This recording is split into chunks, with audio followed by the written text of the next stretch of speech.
pozdravljam i čast mi je što smo danas domaćini ovog festivala više jezičnosti unutar projekta Alkor, gdje nam je glavni partner Pučko otvoreno učilište Korak po korak. Pa s obzirom na našu stvarno intenzivnu suradnju s navedenim učilištem, takozvanim korakovcima kako ih mi zovemo, na svu pomoć i podršku što nam pružaju tijekom ovih 6 godina, lijepo molim da ih svi pozdravite jednim srdačnim pljeskom.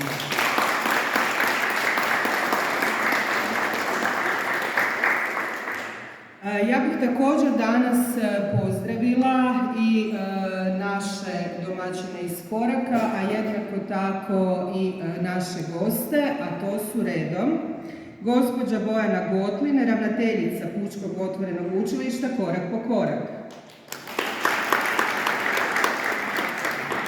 Zatim programske direktorice Pučkog otvorenog učilišta Korak po korak, odnosno, programska direktorica Marina i naše današnje predavače i sudionike u panelu, gospođu doktoricu znanosti Željku Knežević s Učiteljskog fakulteta Sveučilišta u Zagrebu, gospođu Sanju Brajković iz Nepca, gospodina Nandora Čapu, ravnatelja Uprave za nacionalne manjine Ministarstva znanosti i obrazovanja,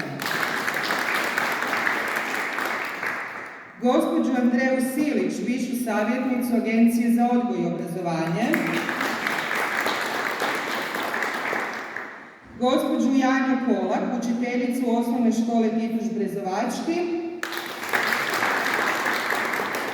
i Midnu Glavinić, psihologinju Osnovne škole Marina Držića,